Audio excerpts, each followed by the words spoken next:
Habang tahimik siyang nanunood sa laro, napansin niyang panay sulyap sa hita niya ang lalaki. Kaya naman hinhila niya pababa ang mixing palda niya.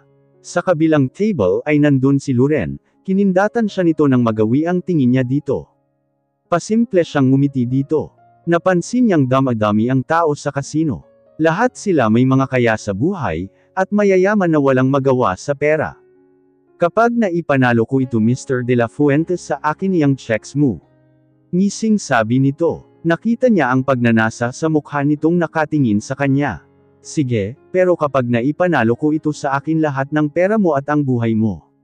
Nagtatayuan ang mga balahibo niya sa sinabi nito. Ano ang ibig sabihin ng binatang ito? Pakiramdam niya seryoso ito sa mga binitiwan na salita sa kausap. Nakita niya ang pagkulay suka ng lalaki. Para bang kilalang kilala na nito ang lalaking nagsasalita. Sa bagay kahit nga siya takot dito. Pakiramdam niya kapag napadikit siya dito, parang may masamang mangyari sa kanya. Huwag naman ganyanin Mr. De La Fuentes. Takot ang nasa boses nito. I'm sorry, Mr. William, I won. And you're finished now. Napalunok ito ng laway nang makitang panalo ito. Kahit hindi niya ito tingnan. Alam niyang galit ito. Hindi niya alam kung saan ito galit. Sa bilis ng pangyayari tinapos sa harapan niya si Mr. William. Tama sa sentido ang kinamiti nito agad. Tumalsik pa sa kanya ang dugo nito. Alisin niyo siya dito now. Sabang boses na sabi sa lalaking nasa sulok.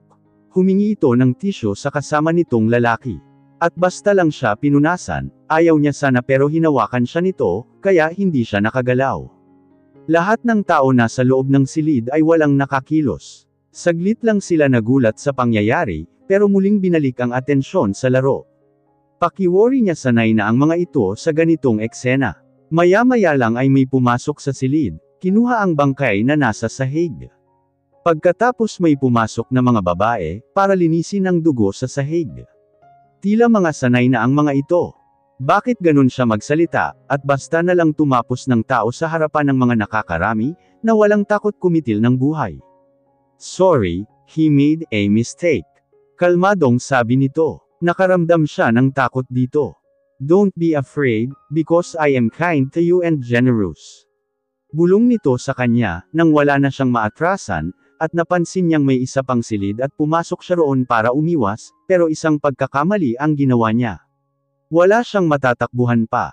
Huwag. Pagtutul niya. Nang halikan siya nito sa may punong tainga at pababa ng liig niya. Ang tibok ng puso niya bumibilis. I will pay you. Bulong na naman sa kanya. Nagpapatayo sa lahat ng balahibo niya sa katawan. Dahil sa mainit na hangin nagmula sa bibig nito. Anong akala niya sa akin babaeng bayaran? Siguro nga iyon ang tingin niya sa akin. Dahil sa malaki ang pangangailangan niya sa pera. Pero matino siyang babae, ni minsan hindi pa pumasok sa isipan niyang magpukpok, at sino-sino na lang lalaking ang sisipinggan niya. Malinis at marangal ang trabaho niya. Humugot siya ng malalim na hininga, nang maramdaman ang mga kamay nito sa masilan niyang party. You want. Muling bamulong sa kanya, huminga siya ng malalim. Dahil kahit anong oras bibigay ang katawan niya sa ginawa nito. Hindi siya dapat padala sa lalaking ito, ng kanyang karupukan. Hindi niya alam kung ano ang pinakain nito sa kanya, ang daling napasunod ng katawan niya. Takot siya dito, kriminal ang taong ito. Stop please. Pakikiusap niya, sabay tulak niya dito. What? Hindi ako nagpunta para kano mo. Nagpunta ako para maging escort mo iyon lang. Nabubulol niyang sabi. Hindi niya kayang salubungin ang malagkit nitong titig sa mukha niya. Pakiramdam niya matutunaw siya. Galit ito, dahil sa malakas na mura nito, at nanggatag ang mga tuhod niya. Baka matulad siya sa lalaki kanina, na namatay sa harapan niya. May anak pa siyang binubuhay, paano na lang kung wala na siya? Sino na lang ang mag-aalaga sa kanila? Sino na ang magbibigay ng mga pangailangan nila kung mawala siya? Kaagad niyang tinanggal ang kasuotan niya. Sa takot na mamatay, gusto pa niyang mabuhay para sa mga anak niya. What the? Malakas nitong mura nang makita ang kahuberan niya, at ang paglunok nito ng laway, nakatingin sa katawan niya. Sige sir, gawin niyo na ang gusto niyo sa katawan ko. Ayaw ko pa mamatay. Hindi makatingin na sabi. Lumuluhang nilapit niya ang sarili sa sarili nito. Yumuko ito at kinuha ang mga damit niya sa sahig. Get dressed now. Mauturidad nitong utos. Kaagad siyang nagsuot ng damit, kahit nang inag ang kanyang mga kamay. Get out. Nagmamadali siyang umalis. Sa takot na baka magbago pa ang isipan nito, at ikulong pa siya sa kwarto at baboyin lang, hindi na yata niya kayanin, kung maulit pa ang nangyari sa kanya noon. Umiinom siya ng alak mag-isa. Hindi mawala sa isipan ang nangyari kanina. Tinatablan siya ng pagluha ng babae. Pakiramdam niya nasasaktan siya. May party ng pagkatao niyang lumalambot sa pagiyak nito. Nakapanibago lang. Mapait siyang ngumisi, at mainit ang ulo niyang binato ang baso sa dinding sa inis niya. Kailan pa siya naawa sa isang babae? Pwede niyang gawin lahat ng gusto niya. Walang sino man ang magdidikta sa kanya sa gusto niyang gawin, at kontrolin siya sa nais gawin. Siya si Arman de la Fuentes, wala pang taong nagpapaluhod sa kanya. Sila dapat ang luluhod sa harapan niya, at magmakaawa sa kanya. Dahil siya ang Diyos dito. Isang pitik ng daliri niya lang ubos silang lahat. Walang magsasabi kung kailan niya gustong patahimikin ang isang tao, at kailan pa siya lumambot sa isang babae lang. What's up bro? Bakit parang nalugi ka dyan? Nakapatapos ka na nga tapos daig mo pa ang natalo sa sugal, sa mukha mong iyan. Ngising sabi nito sa kanya ni Gabriel. Mabuti pa ito galing sa yugyugan sa partner nito. You are one. Agad niyang sabi. Kaya naman pala, kasi nerject ka niya, at hindi matanggap ng katulad mo, sa kauna-unahang pagkakataon, natalo ka sa postahan. Masayang sigaw nito. He's right, ngayon lang siya natalo sa pastahan nila, at siya yung taong hindi sumusuko sa pastahan. Lahat gagawin niya kung kinakailangan man dahil siya, para lang manalo sa pastahan gagawin niya. Pero iba ngayon, parang hindi kaya ng konsensya niya. Mahina niyang mura, nang tangay ng alak sa baso niya. Sigurado ka ba dito, bro? Baka gusto mo ng second chance, willing ako. Pero anong nangyari? Parang hirap paniwalang susuko ka na lang basta. Nakangiting sabi nito sa kanya. Tanggapin mo na lang huwag ka na puro tanong Gabriel, mainit ang ulo ko ngayon. Okay fine, thank you. Masayang sabi nito. You are now on this my casino. Matabang niyang sagot. Tsaka tumayo na siya at iniwan ito. Okay, wala ka bang ibang sasabihin? Pahabol nitong tanong kay Arman. Nothing. But, iyong tinapos ko kanina lang, ikaw na ang bahala doon. Don't worry, everything is my under control. Pasigaw niyang sabi. Hindi pa ba siya sanay, siya lahat ang taga-ayos ng gulong pinasok ni Arman. Hindi na ito muling sumagot. Napasunod ng tingin si Gabriel dito at ngumiti ng lihim. Tsaka ininom ang wine na nasa baso. Napangiwi ito sa pait ng alak. Kahit ilang beses na siyang uminom nito, hindi pa rin siya nasanay sa lasa ng alak na ito. Mapait pa rin ito, inilibot niya ang paningin sa buong kasino, hindi siya makapaniwalang sa kanya na ito, at siya na ang nagmamay-ari dito. Anak, Doris, kamusta ka dyan? Ang tatay niya, tumawag ito sa kanya. Ayos lang po ako tay, ang mga bata kamusta sila, kayo din. Masayang sabi niya. Mahirap sa katulad niyang noalay sa mga anak niya. Pero dahil kailangan niyang kumayod para sa kanila, kaya niyang magtiis at isakripisyo ang sariling kaligayahan. Basta ikakabuti ng mga anak niya ay gagawin niya. Ayos lang naman kami at ang mga bata, tinanong pa nga nila kung kailan ka uuwi. Narinig niyang napabuntong hininga ito. Kahit siya ay nahihirapan, miss na miss niya ang mga anak niya. Walang oras hindi niya ito naalala. Namaos ang kanyang boses, mabigat sa kalooban. Pero pinilit niyang magpakatatag, at pinaparamdam sa tatay niyang maayos lang siya. Kahit naninikip ang dibdib niya sa pangungulila. Mabuti naman kung ganun, pilitin kong makakauwi sa Pasko tay. Pakisabi sa kanila na miss ko sila. Basag ang boses niyang sabi. Nagsimula na rin gumilid ang mga luha niya, ang tagal niyang hindi nakauwi. Dahil sa lagi siyang kinapos sa pera, at mahal rin ang pamasahe. Umiyak ka ba? Nag-alala ito sa kanya. Agad niya naman pinunasan ang mga luha, sa gilid ng mga mata niya. Hindi ho. Tanggi niya agad. Si Doris ba iyan? Uy Doris. Salamat sa padala mong pera. Sa susunod ha. Padala ka ulit ng malaking pera. Rinig niyang sigaw nito. Okay po, pero matagal pa ako magpadala ulit, kung pwede po sana tipirin niyo po ang perang pinapadala ko. Sabi niya sa madrasta. Pagkabigay sa kanya ng pera, agad niya iyon pinadala sa probinsya. Oo naman no. Basta ha, sa susunod mo padala lakihan mo ha.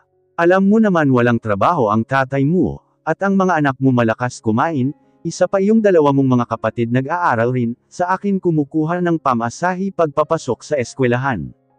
Sige po, mabuti naman, o sige maiwan ko muna kayo ng tatay mo, pupunta lang ako kay Kumaring Selma. Joseph, huwag mong i-brainwash ang anak mo, baka mamaya kung ano-ano na ang chismis na pinagsasabi mo dyan kay Doris. Umalis ka na nga, kung ano-ano na lang ang pumapasok sa isipan mo. Rinig niyang pagtaboy ni tatay sa babae. Basta huwag kang magkakamaling sir-on ako sa anak mo, iiwan ko kayo mag-ama. Tingnan natin kung kakayanin mo mag-isa, ngayong isa ka ng baldado. Tumahimik ka na pwede. Awat niya dito sa babae. Walang nagawa ito ang umalis. Humugot ng malalim na hininga si Joseph, bago nagsalita. Pasensya ka na anak, narinig mo pa ang pagtatalo namin ng nanay mo. Okay lang po tay, nasanay na ako sa ingay ni nanay. Sabi niya dito. Kung pwede ko lang ibalik ang nakaraan, pipiliin ko na lang na mag-isa sa buhay, kaysa makasama si Rosa. Sorry anak ha, pero nagsisisi na ako ngayon.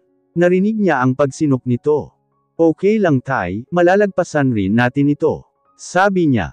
Mag-ingat ka anak ha. Pasensya ka na kung nahihirapan ka, kung hindi lang ako nagkasakit, sana nakakatulong ako sa'yo ngayon. Tay, huwag mo nang sisihin ang sarili mo, hindi mo kasalanang magkasakit ka. Basta kung ano mang mangyari dyan, balitaan niyo ako ha. Iyong bahay patapos na ba? Kailan lang pinapa-repair niya ang bahay, dahil tumutulo na daw ito, papalitan ng yero, kaya naman nagpadala siya ng pera para ibili ng mga materyales. Ha, iyong bahay po, tapos na po ba? Napagawa na ba ang bubong hindi na ba tumutulo? Ulit niyang sabi sa ama. Oo anak. Salamat naman, hindi na kayo mahihirapan kapag umuulan. Oo, hindi na. Alanganing sagot nito sa babae. Nagkakape si Doris, nang makarinig ng balita mula sa radio ng katabing silid. Malakas ang volume ng radyo nito, kaya dinig na dinig niya. Isang lalaking natagpo ang patay palutang-lutang sa ilog. Nakilala ang lalaki si George William, isang businessman. Napag-alamang ninakawan ito pagkatapos patayin. Kilala niya ang lalaking iyon. Sigurado siyang nagluluksa ang mga pamilya ng lalaki. Hindi totoong ninakawan ito at pinatay. Talagang pinatay ito. Kung may lakas lang sana siyang magsumbong ginawa na niya, pero natatakot naman siyang pagdiskitahan ng lalaking pumatay dito. Hindi niya kaya. Nakakatakot na talaga ang panahon ngayon. Kung hindi pinapatay, nagahasa, bago patayin. Nako, parang nakakatakot na talagang magabihan sa labas. Rinig niyang sabi ng isang roommate. Dapat double ingat. Sagot niya naman. Sinabi mo pa, kaya kapag alam kong magagabihan ako. Nagpapasundo na ako, mahirap na baka mamaya mapagtripan ka ng mga adik dyan. Paano na lang ang pamilya kung umaasa sa akin? Kawawa sila kapag nasugi ako. Ako rin. Natatakot minsan, pero pinagdasal ko na lang sa Diyos ang kaligtasan ko. Nakangiting sabi niya dito. Nagtitiklop ng damit si Doris na nilabhan niya kahapon. Mamayang gabi ang pasok niya sa work. Mayroon kasing night shift ang trabaho niya. Isang buwan at susunod namang buwan ay umaga na ang pasok niya. Oy Doris, kumusta naman ang pasok mo sa A Casino? Balita ko malaki raw magbigay ng tip ang kanu dyan sa kaha. Exclusive siya, hindi ka makakapasok basta sa loob, kung wala kang A card, sabi nito sa kanya, ka-boardmate niya ito. Student si Patty bilang nurse, isang taon na lang gagraduate na rin ito. Umangat ang gilid ng labi niya. Sino may sabi? Tanong niya dito, kunwaring wala siyang alam. Matagal na niyang alam ang tungkol sa A card. Ang A card ay para lamang sa mga loyal customer at malalaking tao. Ang B card naman ay para rin sa mga customer na malaking investment, at mga VIP lamang kapag wala ka sa dalawang iyan. Hindi ka makakapasok sa loob ng ganun-ganun lang, maliban kung employee ka. Kahit employee ka sa A Casino, mayroon silang ginagamit na authorized ID, at hindi pwedeng wala ka nun dahil hindi ka makakapasok. Mahigpit ang security system ng A Casino. Narinig ko lang. Totoo ba yun ha Doris? Baka pwede mo naman akong ipasok dun. Kailangan ko talaga ng ibang pagkakitaan eh. Ungot sa kanya ni Patty. Ikaw na rin nagsabi na exclusive dun. Kaya nga ipasok mo ako. Sige na please. Babalitaan kita kapag may vacant na, paano ang pag-aaral mo? Sabi niya dito. Tuwang napayakap ito sa kanya ang babae. Salamat ha. Kailangan ko talaga ng trabaho habang nag-aaral, gusto ko makatapos Doris, sana naman makapasok ako sa work mo. Kita niya ang sinseridad sa mukha nito. Susubukan ko, pero habang wala pa, hanap ka muna sa iba. Suggestion niya dito. Tumango naman ito sa sinabi niya. Okay, pero salamat pa rin, basta ha. Ipasok mo ako kapag mayroon ng bakanti. Tumango lang siya. Bakit mas gusto mo pumasok sa A Casino? Hindi ka ba natakot kung bakit sobrang higpit ng security nila doon? Ako nga ang magtanong niyan, doon ka nagtrabaho di ba? Hindi ka rin ba natakot? Nung una, pero kinakabahan siyang magsalita, baka kapag sinabi niya kay Patty ang nasaksihan niya kahapon, baka magsumbong ito sa polis at mapapahamak lang ito. Hoy ano, bakit parang balisa ka dyan? Mayroon bang nangyayari sa A Casino, na hindi mo sinasabi sa akin? Ano, wala. Agad nagbago ang isip niya. Akala ko ano na, gusto ko rin sana umalis doon. Kaya lang ang hirap maghanap ngayon sa panahon. Kung mayroon man maliit lang sahod hindi sapat. Ang hirap humanap ng ibang trabaho sa ganitong panahon.